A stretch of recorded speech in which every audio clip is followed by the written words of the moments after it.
కేసీఆర్ కుటుంబం 1,00,000 కోట్లు దోచుకుందని YSRTP chief YS Sharmila ఆరోపించారు. ప్రగతి భవన్లో కేంద్ర సంస్థలు రైట్స్ జరిపితే 1,000 కోట్లు దొరుకుతాయన్నారు. దేశంలోనే కేసీఆర్ది రిచెస్ట్ పొలిటికల్ ఫ్యామిలీ అన్నారు. తనకు తన వాళ్లకు ఏం జరిగినా కేసీఆర్దే బాధ్యత అని స్పష్టం చేశారు. ఏమీ లేని వాళ్లకు 100 కోట్లు ఎలా వచ్చాయని ప్రశ్నించారు. నర్సంపేట ఘటనపై గవర్నర్ తమిళసైకు షర్మిల ఫిర్యాదు చేశారు. అవినీతిని ప్రశ్నిస్తే రెచ్చగొట్టడం అవుతుందా అని షర్మిల ప్రశ్నించారు. రాష్ట్రంలో కేసీఆర్ నియంత పాలన సాగిస్తున్నారని విమర్శించారు. టీఆర్ఎస్ నాయకులు తాలిబాన్లలా వ్యవహరిస్తున్నారని మండిపడ్డారు.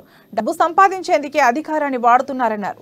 పాదయాత్రను యజ్ఞంలా చేస్తున్నామన్న ఆమె ఉద్దేశపూర్వకంగానే పాదయాత్రను అడ్డుకున్నారని మండిపడ్డారు. Not only the liquor scam, every scam should come out. Every scam that KCR's family is involved in, there should be an inquiry on every scam. Today, Kaleshwaram is the biggest scam in the country. 70,000 crores of rupees was siphoned off by Mr.